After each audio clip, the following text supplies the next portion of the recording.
어머님 말씀이 맞아요. 저같이 궁상맞은 팔자는 청담동 한우 같은 건 입에 댈 자격도 없죠. 나는 시어머니를 향해 미소 지으며 고개를 숙여 인사했고 내 월급으로 할부금을 갚고 있는 SUV에 올라타며 환호성을 지르는 남편과 시누이의 뒷모습을 배웅했다. 문이 닫히는 순간 나는 미소를 거두고 서울에서 가장 일처리가 빠르다는 포장이사 업체에 전화를 걸었다. 그들은 나를 집에 혼자 내버려 두는 것이 가장 큰 벌이라고 생각했겠지만 한 가지 잊은 게 있었다. 이 마포구 아파트의 전세 보증금부터 집 안을 채운 수입 가전제품 하나하나까지 전부 내가 결혼 전부터 준비해온 내 혼수라는 사실을 말이다. 먹어라, 실컷 먹어둬라. 그 한우가 당신들 인생의 마지막 만찬이 될 테니까. 이야기를 시작하기 전에 댓글창에 지금 어디서 이 방송을 듣고 계신지 남겨주세요. 여러분이 계신 그곳에 언제나 행운이 가득하기를 바랍니다. 자, 이제 편안한 마음으로 제 이야기에 귀 기울여 주세요. 현관의 센서 등이 탁 하고 켜졌다. 두꺼운 파운데이션을 떡칠한 김순희 여사의 얼굴 위로 눈부신 백색 조명이 쏟아졌다. 그녀는 마치 바람 한 점 통하지 않는 거대한 벽처럼 현관문을 꽉 막아선 채 서 있었다. 추석 명절 내내 찌든 기름 냄새는 이미 내 뼛속까지 스며든 것 같았다. 꼬박 사흘 동안 나는 아무런 감정도 없는 기계처럼 주방에 미끈거리는 미끄럼 방지 매트 위에 쪼그려 앉아 프라이팬 위에서 끝없이 구워지는 동태전과 애호박전을 뒤집고 또 뒤집었다. 허리의 뻐근함은 어느새 감각이 없는 마비 증세로 변해 척추를 타고 뒤통수까지 찌릿하게 타고 올라왔다.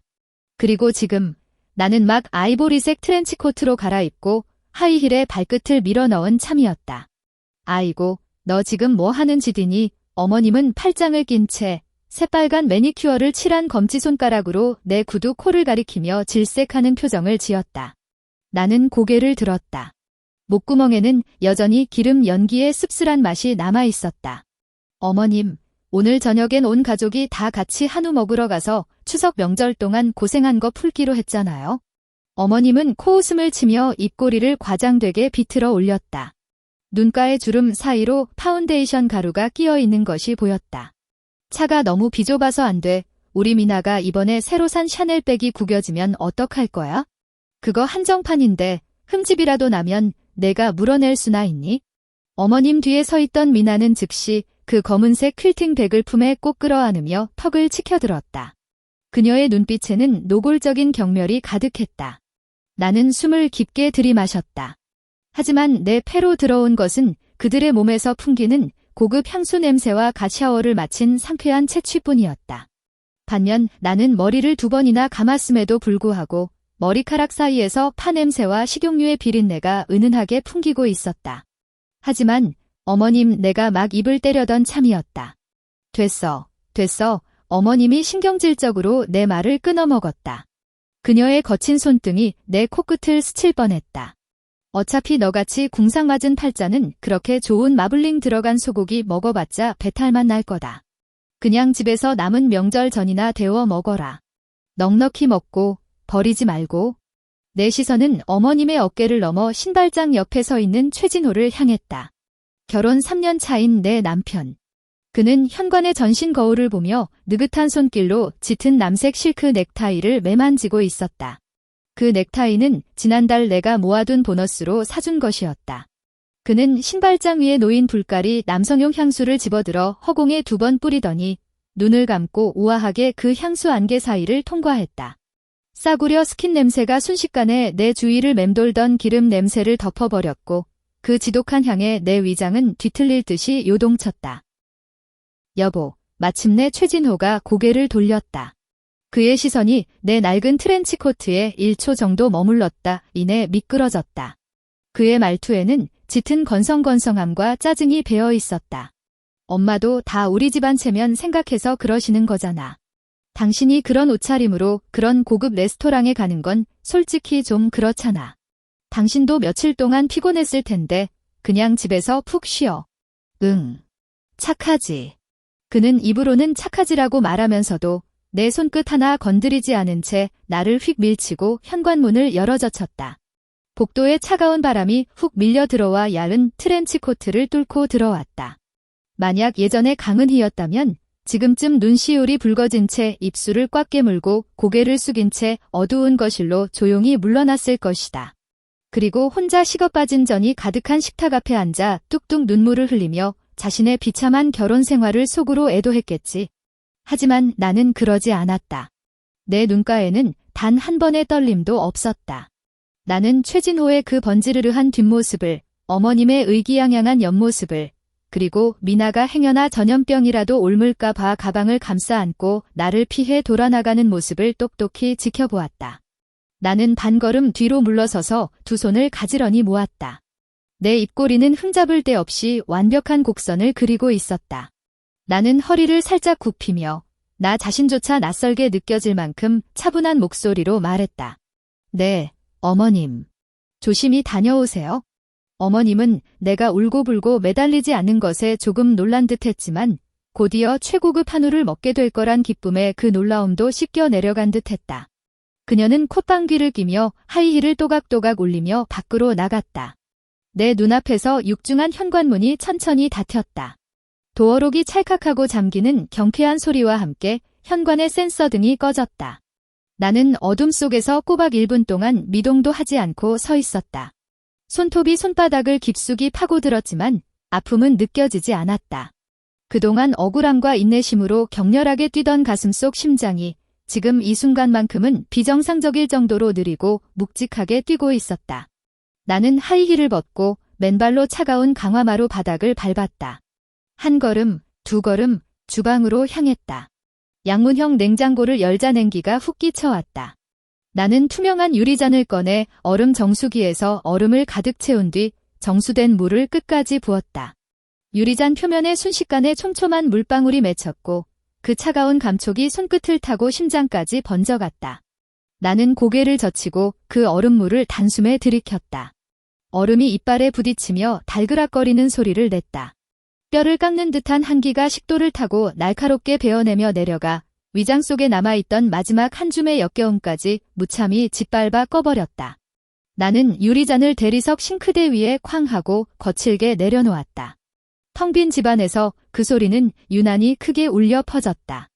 고개를 들어 주방 창문 유리에 비친 내 모습을 바라보았다. 창백한 얼굴, 헝클어진 머리카락. 하지만 그 두 눈만큼은 소름 끼칠 정도로 반짝였고 얼음물에 담금질한 칼날처럼 차가웠다. 싱크대 위에 올려둔 스마트폰 화면이 밝아졌다. 화면에는 10월 4일 오후 2시 45분이라는 시간이 떠 있었다. 그들이 그 역겨운 한우를 다 먹어치우기까지 대략 3시간 정도가 남아 있었다. 나는 손에 묻은 물기를 닦아내고 스마트폰을 집어들었다. 손가락이 화면 위를 빠르게 미끄러졌고 연락처에 VIP 포장이사라고 저장된 번호로 통화를 연결했다. 여보세요. 서울 최고 포장이사죠. 제가 오늘 오후 3시로 예약했던 강은희입니다. 전화기 너머로 전문적이고 친절한 목소리가 들려왔다. 네, 강 고객님. 저희 차량팀은 이미 고객님 아파트 지하 주차장에서 대기 중입니다. 언제든 올라갈 수 있습니다. 지금 당장 올라오세요. 가장 두꺼운 완충제들 싹 다 챙겨서요. 집 안을 전부 비워버릴 겁니다. 전화를 끊고 나는 거실 한가운데로 걸어갔다. 가을 햇살이 통유리창을 통과해 쏟아져 들어와 경기도 일산에 위치한 이 40평짜리 최고급 아파트를 비추고 있었다. 이 집의 전세 보증금은 무려 5억 원. 그 돈을 어떻게 모았더라? 결혼 전 광화문에 있는 외국계 기업에서 수많은 밤을 꼬박 새우고 씁쓸한 믹스커피를 수없이 들이켜며 상사의 온갖 갑질과 텃세를 견뎌내어 이빨 사이로 긁어모으듯 한 푼 두 푼 모은 피 같은 돈이었다. 결혼할 때 최진호의 어머니는 찻집에 앉아 마치 큰 적선이라도 베푸는 듯한 말투로 내게 말했다. 우리 진호는 번듯한 대기업 정규직인데 너처럼 백도 없는 기집애가 우리 집에 시집 오는 건 내 복인 줄 알아야지. 집은 말이야. 우리 집안 체면이 있으니 우리가 알아서 할 테니까 넌 실속만 챙겨오면 돼. 그렇게 해서 나는 5억 원이라는 전세 보증금을 전부 내놓았을 뿐만 아니라 집안의 혼수까지 모조리 내 돈으로 채워 넣어야 했다. 10분도 채 지나지 않아 초인종이 울렸다. 파란색 유니폼을 맞춰 입은 8명의 이사센터 직원들이 거실로 쏟아져 들어왔다. 앞장선 팀장이 태블릿 PC를 들고 다가와 정중하게 고개를 숙였다. 강 고객님, 어떤 물건들을 포장해드리면 될까요? 나는 주위를 둘러보며 최고급 가죽 소파를 훑어보았다. 결혼 전 어머님을 모시고 백화점에 가서 직접 고른 것이었다. 그때 어머님은 그 위에 앉아 가죽을 쓰다듬으며 입술을 삐죽거렸다. 2천만 원. 너 이 기집애 씀씀이가 아주 해프구나. 나중에 결혼해서도 이렇게 돈을 물쓰듯 하면 절대 안 된다. 내 시선은 다시 벽면 절반을 차지하고 있는 85인치 삼성 더 프레임 TV로, 주방에 있는 얼음 정수기 일체형 최고급 양문형 냉장고로, 그리고 안방에 있는 맞춤형 최고급 라텍스 매트리스로 차례차례 옮겨갔다. 안방 옷장에 있는 저 남자 옷들, 그리고 신발장에 있는 저 남자 구두들만 빼고요. 나는 고개를 돌려 팀장을 바라보며 한 글자 한 글자 또박또박 말했다. 나머지는 젓가락 한 짝, 두루마리 휴지 한 개까지 싹 다 포장해서 가져가세요. 벽에 걸린 액자, 창문에 달린 커튼도 모조리 뜯어내시고요. 팀장은 잠시 멈칫했지만 곧바로 뛰어난 직업정신을 발휘하며 고개를 끄덕였다. 알겠습니다. 3시간 안에 완벽하게 끝내드리겠습니다. 거실에서 굵은 포장용 테이프가 짝짝 뜯어지는 소리가 요란하게 터져나왔다. 직원들의 손놀림은 무척이나 날쌔다. 비싼 소파는 두꺼운 스펀지 패드로 겹겹이 쌓였고 거대한 텔레비전은 충격 방지용 나무 상자 안에 조심스럽게 담겼다. 주방에서는 한때 내가 시어머니를 위해 사골국을 끓일 때 썼던 수입산 주물 냄비들과 시누이 비위를 맞추려 과일을 예쁘게 깎아 담았던 크리스탈 접시들이 가차없이 종이 상자 안으로 처박혔다. 나는 안방 문가에 서서 2명의 직원이 옷장을 여는 모습을 지켜보았다. 최진호의 피디 딱 떨어지는 정장들, 명품 셔츠들, 그리고 코를 찌르는 향수 냄새가 진동하는 넥타이들이 직원들의 다소 거친 손길에 의해 우수수 끌어내려졌다. 고객님, 이 옷들은 직원이 머뭇거리며 물었다. 바닥에 던져두세요. 내가 차갑게 대답했다. 네. 바닥에 그냥 내동댕이 치라고 말씀드렸습니다. 원하는 다시 한번 반복했다. 목소리는 크지 않았지만 절대 거역할 수 없는 단호함이 서려 있었다. 한때 내 손으로 주름 하나 없이 빳빳하게 다려놓았던 그 셔츠들이 휑한 강화마루 바닥 위에 쓰레기 더미처럼 처박히는 꼴을 보자 마침내 내 입꼬리가 참지 못하고 위로 쓱 말려 올라갔다. 귀를 찢을 듯한 이사 소음 속에서 나는 베란다로 나가 유리문을 닫아 실내의 소음을 차단했다. 나는 다시 스마트폰 잠금을 해제하고 국민은행 앱을 켰다. 5억 원의 전세 보증금. 계약서는 완벽하게 내 이름으로 되어 있었다. 최진호는 술에 취할 때마다 나를 구슬려 전세 계약서에 자기 이름을 공동 명의로 올리려고 수없이 시도했지만 그때마다 나는 갖은 핑계를 대며 빠져나갔다. 나는 숨을 깊게 들이마시고 집주인 아주머니에게 전화를 걸었다. 아이고, 은희 새댁이네. 추석 명절은 잘 보냈어. 집주인 아주머니의 살가운 목소리가 들려왔다. 네, 아주머니 덕분에요. 아주머니, 오늘 전화드린 건 정식으로 통보해드릴 일이 있어서요. 나는 아래층에서 짐을 싣고 있는 이사 트럭을 내려다보며 마치 오늘 날씨를 얘기하듯 아주 평온한 말투로 말했다. 다음 달 15일이 전세 만기인데 저 절대 재계약 안 할 겁니다. 만기일 당일에 5억 원 보증금 전액을 제 끝자리 888이 계좌로 한 푼도 빠짐없이 입금해 주셔야겠습니다. 어머, 재계약 안 해? 혹시 새집 사서 이사 가는 거야? 네, 이사합니다. 나는 구구절절 설명하지 않고 곧바로 본론을 이어갔다. 그리고 오늘부로 이 집의 실거주자는 제가 아닙니다. 혹시라도 제 이름을 대고 아주머니께 행패를 부리는 사람이 있다면 망설이지 말고 바로 경찰에 신고해 주세요. 전화를 끊은 뒤 나는 로펌에서 보낸 이메일을 열었다. 첨부 파일에는 이미 작성이 끝난 접근 금지 가처분 신청서와 최진호의 외도 및 시어머니의 장기간에 걸친 정신적 학대를 증명하는 녹취록, 그리고 카카오톡 대화 내역 증거들이 두껍게 쌓여 있었다. 나는 발송 확인 버튼을 눌렀다. 오후 5시 45분. 마지막 종이 상자 무리가 현관문 밖으로 나갔다. 원래는 온갖 살림살이로 꽉 차서 사람 사는 냄새가 나던 집이 지금은 소름 끼치도록 휑해졌다. 말을 하면 미세하게 메아리가 울릴 정도였다. 나는 거실 한가운데 섰다. 발미대는 싸구려 스킨 냄새를 풍기는 최진호의 옷 무더기가 널브러져 있었다. 햇살은 이미 사그라들었고 집안은 서서히 어둠에 잠기고 있었다. 나는 불을 켜지 않았다. 내가 온 마음과 정성을 쏟아부었지만 결국 나를 만신창이로 만들어버린 이 아파트를 마지막으로 한 바퀴 빙 둘러보았다. 그러고는 몸을 돌려 단 한 번도 뒤돌아보지 않고 현관문을 나섰다. 저녁 8시 10분. 나는 평창동 친정집 거실에 낡았지만 포근한 패브릭 소파에 앉아 있었다. 손에는 엄마가 갓 데워주신 보리차 한 잔이 들려 있었고 컵에서는 마음을 편안하게 해주는 구수한 곡물 향이 피어오르고 있었다. 그리고 수십 킬로미터 떨어진 마포구 아파트 복도에서는 지금쯤 아주 기가 막힌 막장 드라마 한 편이 상영되고 있을 터였다. 비록 내가 그 현장에 있지는 않지만 눈을 감기만 해도 그 꼴이 머릿속에 훤히 그려졌다. 그들은 분명 배가 터지도록 고기를 처먹고 꺼억꺼억 트림을 해대며 이빨을 쑤시고 온몸에 비싼 한우 기름 냄새를 풀풀 풍기며 엘리베이터에서 거들먹거리며 내렸겠지. 어머님은 10중 8구 어떤 고기가 너무 질겼다느니 불평을 늘어놓고 있을 테고 미나는 구겨지지 않고 무사한 자기 샤넬백을 보며 자랑질을 하고 있을 것이다. 그리고 최진호는 집에 들어가자마자 나를 부려먹으며 기름기를 싹 내려줄 녹차 한 잔을 타오라고 시킬 궁리나 하고 있을 게 뻔했다. 그는 습관처럼 현관문 앞으로 다가가 도어로 커버를 위로 올렸을 것이다. 손가락으로 키패드에 6자리 숫자를 빠르게 눌렀겠지. 비밀번호는 자기 엄마 생일이었다. 하지만 도어록에서는 절대적인 거부를 뜻하는 차갑고 날카로운 경고음이 울렸을 것이다. 잘못 눌렀나? 최진호는 미간을 찌푸리며 다시 한번 번호를 꾹꾹 눌렀을 것이다. 왜 그래? 문이 고장나니? 어머님의 짜증 섞인 목소리가 텅 빈 복도에 쩌렁쩌렁 울렸겠지. 나는 거실 탁자 위에 놓인 스마트폰을 바라보았다. 화면은 계속 켜진 채로 필연적으로 터져나올 그 폭발의 순간을 고요하게 기다리고 있었다. 8시 15분. 전화가 걸려왔다. 화면에는 최진호라는 세 글자가 미친 듯이 깜빡거렸다. 나는 즉시 받지 않았다. 그 세 글자가 요동치는 것을 가만히 지켜보며 문밖에서 초조하게 서성이는 그의 모습과 그 두껍고 무거운 철문을 미친 듯이 쾅쾅 두드리기 시작할 어머님의 모습을 상상했다. 야, 강은희. 이 미친년아.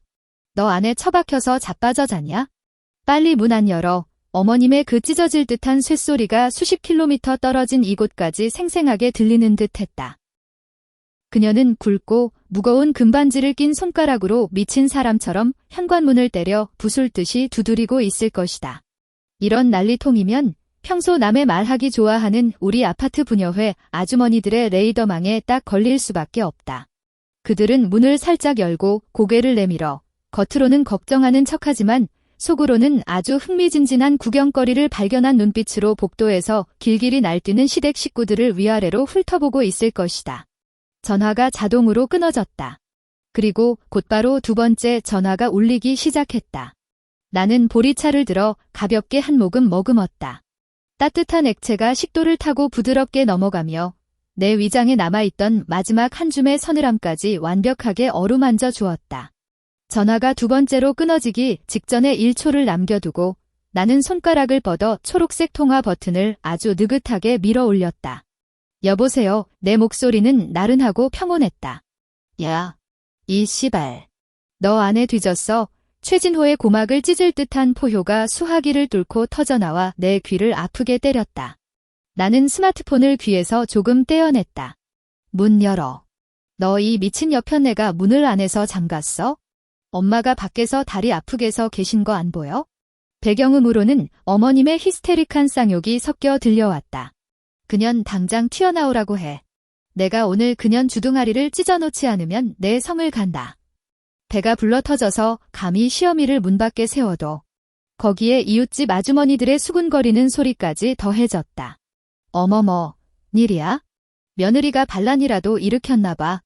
나는 이 난장판의 교향곡을 조용히 감상하며 입가에 걸린 차가운 미소를 더욱 짙게 지었다.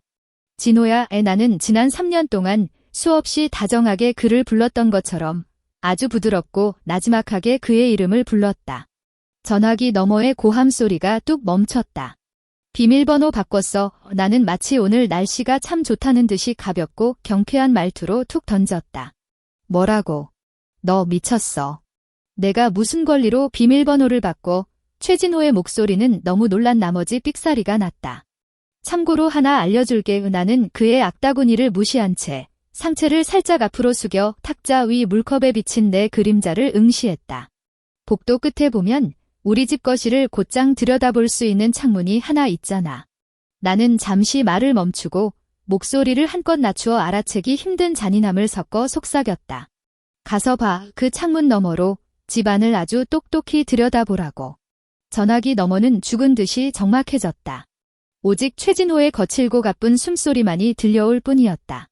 나는 심지어 그의 구두굽이 복도 타일 위를 긁으며 그 창문을 향해 한 걸음 한 걸음 다가가는 마찰음까지 들을 수 있었다. 그리고 이내 유리창에 손바닥을 철썩하고 밀착시키는 둔탁한 소리가 났다. 찻잔을 들고 있던 내 손이 허공에서 멈췄다. 수화기 너머로 누군가에게 목을 꽉 졸린 사람처럼 덜덜 떨리며 숨을 헉하고 들이켜는 최진호의 소리가 전해졌다. 너 집을 대체 어떻게 한 거야? 최진호의 목소리는 방금 전에 그 오만방자하던 포효가 아니었다. 마치 바람 빠진 풍선처럼 숨길 수 없는 공포와 덜덜 떨리는 진동이 섞여 있었다. 스마트폰 화면을 사이에 두고 나는 지금 이 순간 그의 우스꽝스러운 꼴을 너무나도 선명하게 그려낼 수 있었다. 항상 비싼 남자 향수를 뿌려대며 대기업 엘리트라고 자뻑에 빠져 살던 그 잘난 얼굴이 지금쯤 복도의 차가운 유리창에 찰싹 달라붙어 눈알이 튀어나올 것처럼 휘둥그레져 있을 것이다. 그가 그렇게 자랑스러워하던 명품 정장으로 꽉 차 있던 옷장은 온데간데 없고 매일 퇴근 후 상전처럼 드러누워 있던 2천만 원짜리 최고급 가죽 소파도 사라졌으며 언제든 얼음을 내어주던 주방의 양문형 냉장고마저 흔적도 없이 증발해버렸다. 오직 바닥에 쓰레기처럼 내동댕이 쳐진 그의 옷가지들만이 달빛을 받으며 우스꽝스러운 주름을 뽐내고 있을 뿐이었다. 왜 그래? 진호야, 뭐가 보이는데 그래? 전화기 너머로 어머님의 신경질적인 재촉 소리가 들리더니 이내 하이힐 굽이 타일 바닥을 다급하게 찍어대는 소리가 이어졌다. 비켜봐. 나도 좀 보자. 아이고 맙서사. 아이고 하느님 부처님. 귀를 찢는 듯한 비명이 순식간에 수화기를 뚫고 나와 고막을 찌릿하게 울렸다. 나는 스마트폰을 조금 더 멀리 떨어뜨리고 내 앞에 놓인 미지근해진 보리차 잔을 들어 가볍게 찰랑거렸다. 찬물이 잔 벽에 부딪혀 동심원을 그리며 일렁였다. 마치 지금 내 잔잔하고 평온한 마음처럼. 강은희, 이 미친년. 너 대체 집 안 물건들을 다 어디로 빼돌린 거야? 집에 도둑이라도 들었어? 경찰 불러. 당장 경찰 불러. 텅 빈 복도에 쩌렁쩌렁 울려 퍼지는 어머님의 발작적인 비명과 함께 겁에 질려 훌쩍거리는 미나의 울음소리가 섞여 들려왔다. 경찰을 부른다고요? 고요한 친정집 거실에서 내 가벼운 웃음소리가 유난히 선명하게 울려 퍼졌다. 나는 손에 들고 있던 찻잔을 원목 탁자 위에 천천히 내려놓았다. 둔탁한 마찰음이 낮게 깔렸다. 어머님, 경찰을 불러서 누굴 잡아가게 하시려고요? 결혼 전 자기 명의로 된 전세 보증금 돌려받고 자기 혼수 전부 챙겨서 나가는 합법적인 세입자를 무슨 죄로 잡아가라고요? 전화기 너머는 돌연 죽은 듯이 적막해졌고 오직 세 사람의 거칠고 당황한 숨소리만이 얽혀 들려왔다. 생각해보면 역시 그들 앞에서는 숨소리조차 조심해야 했던 강은희였다. 갓 결혼했던 그해 명절 전날 나는 주방에 서서 제사상에 올릴 전을 7시간 내내 부치느라 허리를 제대로 펴지도 못했다.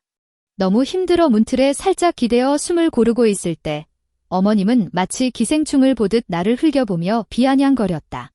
근본 없는 집안에서 자라 남편과 어른을 모시는 기본 도리조차 모른다며 독설을 퍼부었다. 그때의 나는 그저 화장실에 숨어 수돗물을 틀어놓고 내 울음소리를 감추는 것밖에 할 줄 몰랐다. 하지만 이제 그 모든 굴레는 끝났다. 너 지금 대체 어디야? 마침내 정신을 차린 최진호가 이를 갈며 낮게 으르렁거렸다. 벼랑 끝에 몰린 자 특유의 광기가 서려 있는 목소리였다. 나는 푹신한 패브릭 소파 등받이에 몸을 기대고 벽에 걸린 아버지가 생전에 가장 아끼시던 산수화를 천천히 훑어보았다. 그리고 마치 떼쓰는 아이를 달래듯 한없이 부드러운 말투로 대답했다. 나 당연히 평창동 친정집이지.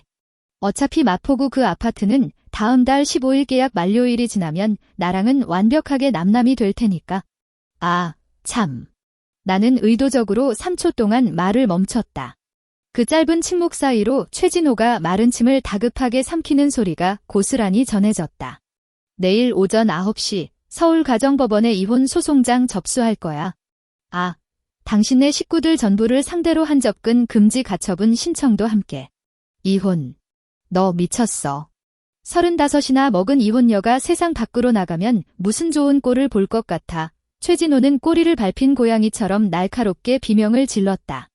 나는 그의 무능한 발악을 가볍게 무시한 채 깔끔하게 다듬어진 내 손톱을 내려다보며 일말의 온도조차 느껴지지 않는 목소리로 말을 이었다. 그 최고급 한우는 입에 좀 맞으셨어? 마블링이 좋아서 기름기가 아주 풍부했을 텐데. 딱 하나 아쉬운 게 있다면 어머님이 결제할 때 그건 그 신용카드, 내 명의로 된 가족 카드라는 거지. 그게 무슨 소리야? 최진호의 목소리가 순식간에 얼어붙었다. 당신들이 불판 위에서 고기를 씹어 삼키고 있을 때 난 이미 국민은행에 그 카드 분실 신고를 마쳤거든. 그리고 나는 눈을 가늘게 뜨며 입가에 잔인한 미소를 머금었다. 경찰에 내 카드를 신원 미상의 누군가가 200만 원이나 무단 도용했다고 도난 신고까지 접수했어.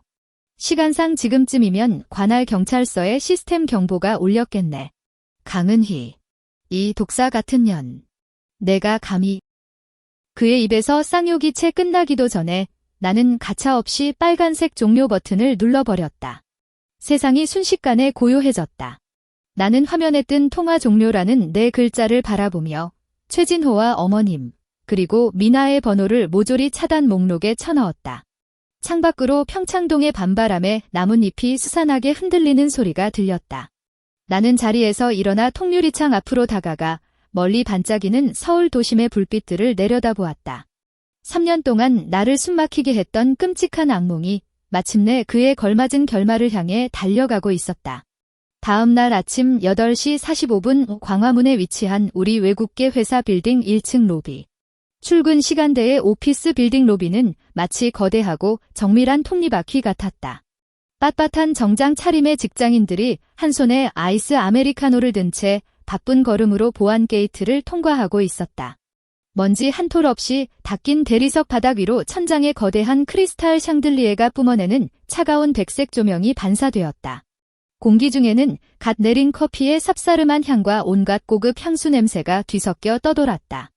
나는 군더더기 없이 떨어지는 검은색 정장을 입고 5cm 높이의 검은색 하이힐을 신은 채 샹을 추가한 아이스 아메리카노를 들고 엘리베이터 게이트 옆에 서 있었다.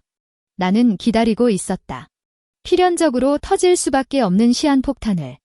8시 50분, 로비 입구의 회전문이 무언가에 의해 거칠게 밀려 돌아갔다. 강은희. 이 근본도 없는 반란까진 년 당장 튀어나와. 처절하고 날카로운 악쓰는 소리가 질서정연하던 로비의 백색 소음을 순식간에 찢어발겼다. 오가던 모든 사람의 발걸음이 우뚝 멈췄고 수백 개의 시선이 일제히 입구를 향해 쏠렸다. 나의 시어머니, 김순희 여사였다. 오늘 그녀는 교회에 갈 때마다 빼입던 그 고급 벨벳 정장도 입지 않았고 만나는 사람마다 자랑에 대던 진주 목걸이도 걸치지 않았다. 잔뜩 구겨진 칙칙한 붉은색 외투를 걸치고 머리카락은 미친 사람처럼 산발을 한 채였다. 땀과 분노로 범벅이 된 파운데이션은 얼룩덜룩하게 뭉쳐 있었고 눈가주름 사이로 하얀 가루가 끼어 있었다. 그녀는 통제력을 잃은 멧돼지처럼 로비를 향해 저돌적으로 돌진해 들어왔고 그 뒤로는 마스크로 얼굴을 가린 채 당황한 기색이 역력한 최진호가 엉거주춤 따라붙고 있었다. 어머님, 여긴 어쩐 일이세요? 나는 제자리에서 단 한 발자국도 움직이지 않은 채 내 앞까지 미친 듯이 달려온 그녀를 서늘한 눈빛으로 내려다보았다. 짝! 김순희 여사가 달려오자마자 가장 먼저 한 행동은 굵은 금반지를 낀 손을 높이 치켜들어 내 뺨을 후려치려 한 것이었다.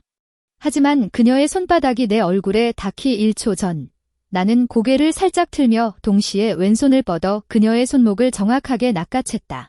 그녀의 악력은 생각보다 강해서 내 엄지와 검지 사이가 얼얼해질 정도였지만 나는 손을 놓지 않았다.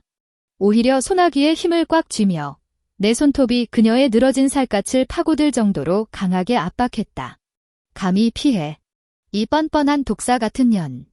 우리 집안 돈을 다 훔쳐내빼고 우리 식구들을 길바닥에 나앉게 만들어 놓고 뻔뻔하게 회사에 출근을 해 김순희 여사는 내 뺨을 때리지 못하자 아예 다리에 힘을 풀고 반들반들한 대리석 바닥에 철푸덕 주저앉아 버렸다. 그러고는 두 손으로 자기 허벅지를 퍽퍽 내리치며 그녀의 주특기인 시장통 진상 아줌마 연기를 시작했다. 아이고 동네 사람들. 이것 좀 보세요. 이 지독한 년이 우리 집 재산을 싹 다 사기쳐서 가로채고 우리 늙은이랑 새끼들을 길거리에서 얼어 죽게 생겼어요. 우리 진호가 대기업 번듯하게 다니는 엘리트인데 어쩌다 눈이 삐어서 저런 재수 없는 년을 들여가지고. 다들 와서 제발 사람 좀 살려주세요. 그녀는 목 놓아 통곡하면서도 곁눈질로 주변 사람들의 반응을 살피는 것을 잊지 않았다. 로비의 직원들은 이미 우리를 둥그렇게 에워싸고 있었고 적지 않은 사람들이 스마트폰을 꺼내 들어 바닥에 널브러진 김순희 여사와 나를 향해 카메라 렌즈를 들이밀었다. 수군거리는 소리가 파도처럼 밀려왔다. 세상에, 저분 마케팅팀 강 팀장님 아니야? 저 할머니는 누구야? 강 팀장님이 돈을 사기쳤다고? 너무 무섭다. 어떻게 회사 로비에서 저렇게 난동을 피워? 어머니 등 뒤에 숨어있던 최진호는 주변의 카메라 렌즈를 피해 눈동자를 굴리더니 이를 꽉 깨물고 내게 억눌린 목소리로 속삭였다. 강은희, 빨리 엄마 안 일으켜 세워? 너 안 그래도 쪽팔린데 여기서 더 망신당하고 싶어? 전세 보증금 들어간 통장 비밀번호 당장 내놓고 경찰서 가서 도난 신고 취하해. 그럼 어제 일은 내가 없던 걸로 쳐줄 테니까. 수많은 사람의 시선 앞에서도 이토록 당당하고 뻔뻔한 모자의 민낯을 마주하니 나는 문득 이 상황이 너무나도 우스꽝스러워 미친 듯이 웃어버리고 싶어졌다. 나는 김순희 여사의 손목을 획부리치고 트렌치코트 주머니에서 검은색 네모난 물건을 꺼냈다. 어제 포장 이사를 하기 전 내가 안방에서 미리 챙겨두었던 최고급 블루투스 스피커였다. 나는 여유로운 손길로 스피커의 전원 버튼을 눌렀고 파란색 표시등이 켜졌다. 그리고 스마트폰에 저장된 녹음 파일을 선택한 뒤 볼륨을 최대로 끌어올렸다. 스피커에서 날카로운 전자음이 울린 뒤 층고가 12m에 달하는 웅장한 로비 전체에 김순희 여사의 익숙하고도 표독스러운 목소리가 최고급 음질로 선명하게 울려 퍼지기 시작했다. 스피커 속 목소리가 말했다. 진호야, 그 기집애 전세 보증금이 무려 5억이다. 5억. 왜 그걸 그년 혼자 독차지하게 둬? 내 말 들어. 이번 주말에 술 좀 듬뿍 먹여서 살살 구슬린 다음에 부동산 데려가서 내 이름도 공동명의로 싹 올려버려. 그러고 나서 그 집 담보로 대출받아서 우리 미나 시집 갈 때 혼수 비용으로 쓰면 딱이지. 어차피 평창동 그 늙은이들도 오늘 내일 하는데 집가집게 고아 주제에 무슨 용 빼는 재주가 있겠어? 녹음 파일 속 목소리는 김순희 여사가 해바라기 씨를 까먹는 배경음까지 소름 끼치도록 또렷하게 담아내고 있었다. 바닥에 주저앉아 악을 쓰던 소리가 뚝 끊겼다. 두꺼운 파운데이션을 떡칠한 김순희 여사의 얼굴은 순식간에 시뻘건 핏빛으로 달아올랐다. 그녀는 두 눈을 부릅뜨고 마치 사람이라도 잡아먹는 괴물을 보듯 내 손에 들린 스피커를 경악에 찬 눈으로 바라보았다. 최진호의 안색은 그야말로 잿빛으로 변했다. 그는 미친 듯이 내게 달려들어 내 손에 든 스마트폰을 빼앗으려 들었다. 너 미쳤어. 당장 꺼. 빨리 안 꺼? 나는 가볍게 뒤로 한 걸음 물러서며 그의 굼뜬 손길을 여유롭게 피했다. 녹음 파일은 계속해서 재생되고 있었고 흘러나오는 모든 문장이 날카로운 비수가 되어 그들의 위선적인 가죽을 정확하게 도려내고 있었다. 스피커 속 최진호의 목소리가 이어졌다. 약간 찔리는 듯한 기색이 역력했다. 엄마, 은희가 요새 나를 좀 의심하는 것 같아. 내 핸드폰도 몰래 보는 것 같고. 김순희 여사의 목소리가 맞받아쳤다. 겁먹을 거 뭐 있어? 여자는 시집 오면 시댁개나 다름없는 거야. 그년이 조금이라도 뻗대면 당장 이혼한다고 으름장 놔버려. 그년 자존심 센 거 알잖아? 이혼녀 딱지 붙는 거 무서워서 절대 진짜 이혼하자는 소린 못해. 그리고 너 회사 공금 횡령해서 코인 투자하다 날려먹은 거 그건 무덤까지 가져가야 한다. 매달 그년 가족카드에서 현금 서비스 살살 뽑아서 메꾸면 감쪽 같을 텐데 뭐. 로비의 공기가 순식간에 꽁꽁 얼어붙었다. 구경거리라도 난 듯 흥미진진해하거나 나를 향해 의심의 눈초리를 보내던 동료 직원들은 하나같이 헉하고 헛숨을 들이켰다. 세상에 공금 횡령. 게다가 부인 혼전 재산까지 뜯어내려고 작당을 했다고? 저 남자 제정신이야? 자기 여동생 혼수해준다고 마누라 집을 담보로 잡히려고 했대. 아까 저 할머니가 강 팀장님 보고 사기꾼이라더니 완전 적반하장이네. 진짜 토 나온다. 주변의 웅성거림은 순식간에 노골적인 손가락질과 경멸 어린 시선으로 바뀌었다.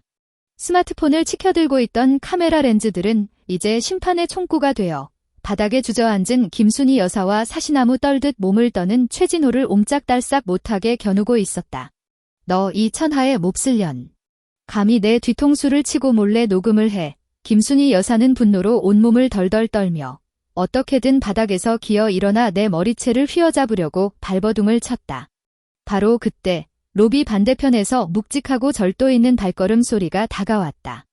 우리 회사 법무팀의 이 부장님이 체격이 건장한 보안 요원 2명을 대동하고 걸어오고 있었다. 나는 몸을 돌려 이 부장님을 향해 가볍게 목례를 한 뒤 서류 가방에서 두툼한 서류 봉투 하나를 꺼내 두 손으로 건넸다. 이 부장님, 제가 미리 준비해둔 증거 자료입니다. 본사 직원이 아닌 이 외부인 여성이 공공장소에서 저를 향해 심각한 명예훼손과 악의적인 비방을 일삼은 녹취 증거. 그리고 나는 옆에서 사색이 되어 서 있는 최진호를 서늘한 눈빛으로 흘겨보았다. 이 남성이 현재 재직 중인 회사의 공금을 횡령하고 제 개인 신용카드를 무단 도용한 혐의로 접수한 경찰서 신고 접수 중입니다. 이 정도면 법무팀에서 저 두 사람에 대해 사옥 출입 금지 조치를 신청하기에 충분할 거라 생각합니다. 이 부장님은 서류 봉투를 건네받으며 콧등에 얹힌 금태 안경을 치켜 올렸고 바닥에 널브러진 김순희 여사를 향해 날카로운 시선을 던졌다. 강 팀장님, 안심하십시오. 회사는 그 누구든 로비에서 난동을 피워 우리 직원의 명예를 실추시키는 행위를 절대 좌시하지 않습니다. 보안 요원, 이 두 사람 당장 끌어내세요. 조금이라도 반항하면 관할 지구대로 바로 넘기시고요. 검은색 유니폼을 입은 2명의 보안 요원이 즉각 다가가 아직도 바닥에서 뒹굴며 행패를 부리는 김순희 여사의 양팔을 붙잡고 번쩍 들어 올렸다. 이거 놔. 너희 내가 누군지 알아? 우리 아들이 대기업 다니는 엘리트라고. 강은희 이 천벌을 받을 독사 같은 년, 아들도 못 낳는 주제에 평생 혼자 늙어 죽을 년, 김순희 여사는 허공에 뜬 두 발을 미친 듯이 버둥거렸고 그녀의 싸구려 구두 굽이 대리석 바닥을 긁으며 끔찍한 마찰음을 냈다. 최진호는 자신의 어머니를 막아설 용기조차 없었다. 그는 마치 길 잃은 똥개처럼 주변 사람들의 스마트폰 카메라에 자기 얼굴이 찍힐까 봐 두 손으로 얼굴을 꽁꽁 싸맨 채 질질 끌려가는 어머니의 뒤를 졸졸 따라 도망치듯 회전문을 빠져나갔다. 나는 제자리에 서서 그들의 비참하고 꼴사나운 뒷모습이 아침에 눈부신 햇살 속으로 완전히 사라질 때까지 지켜보았다. 그리고 손에 들고 있던 아이스 아메리카노에 빨대를 물고 얼음물과 함께 쌉싸름한 커피를 크게 한 모금 빨아들였다. 차가운 액체가 식도를 타고 위장으로 쏟아져 내리며 뼛속까지 스며드는 짜릿한 각성과 통쾌함을 선사했다. 하지만 이것만으로는 턱없이 부족했다. 이건 그저 내 세상에서 그 벌레들을 쫓아낸 것에 불과했다. 진짜 지옥문은 이제 막 그들을 향해 열리기 시작했을 뿐이다. 5억 원이라는데 전세 보증금에 안락한 그늘을 잃고 내가 매달 군말 없이 메꿔주던 생활비마저 끊기자 명품 가방과 최고급 한우로 알량한 허세를 부리던 시댁의 자금줄은 마치 한계치까지 팽팽하게 당겨진 싸구려 고무줄처럼 툭 하고 완벽하게 끊어져 버렸다. 불과 일주일 만에 최진호가 다니던 회사에 경찰의 수사협조 공문이 날아들었다. 신용카드 무단 도용에 회사 공금을 횡령해 코인 투자에 쏟아부은 끔찍한 스캔들의 전말이 낱낱이 까발려졌다. 그는 회사에서 즉각 해고 조치되었고 횡령한 공금을 메꾸느라 퇴직금마저 전액 압류당한 채 형사사건의 전과자라는 붉은 줄까지 긋게 되었다. 그리고 다음 달로 예정되어 있던 시누이 미나의 호화로운 결혼식 역시 그야말로 세기의 코미디로 전락하고 말았다. 나는 김순희 여사가 평소 집구석에서 사돈댁을 헐뜯고 며느리 돈을 뜯어낼 궁리만 하던 녹음 파일들과 최진호의 공금 횡령 증거들을 싹 다 모아 서울에서 가장 회원수가 많은 맘카페에 익명으로 폭로 글을 올렸다. 대한민국에서 맘카페의 정보력과 파급력은 국가정보원보다도 무섭고 치밀하다. 24시간도 채 지나지 않아 강남모 대기업 엘리트남의 소름 돋는 실체, 온 가족이 거머리라는 제목의 게시글은 조회수 폭발을 일으키며 베스트 글로 등극했다. 예비 신랑 측 집안에서도 맘카페에 올라온 이 글을 보게 되었고 녹음 파일 속에서 입에 담지 못할 쌍욕을 섞어가며 며느리의 전세 보증금을 탐내던 그 천박한 목소리가 평소 자기들 앞에서는 사모님 행세를 하며 교양을 떨던 예비 사돈어른의 목소리와 정확히 일치한다는 사실을 알아차렸다. 남자 측 집안은 그날 밤으로 당장 파혼을 통보했다. 단순히 파혼만 한 것이 아니라 변호사를 대동하고 그들이 임시로 묵고 있던 싸구려 여관방까지 쳐들어가 그동안 보냈던 예단과 혼수를 머리카락 한 올 남기지 않고 모조리 회수해갔다. 심지어 미나의 손목에 채워져 있던 아직 체온조차 제대로 배지 않은 까르띠에 팔찌마저 억지로 뺏어 들고 가버렸다. 법원에서 날아온 빨간 딱지들이 마치 저승사자의 부적처럼 그들에게 남은 몇 안 되는 돈 될 만한 물건들 위로 덕지덕지 붙기 시작했다. 12월의 서울에 올해 첫 폭설이 내렸다.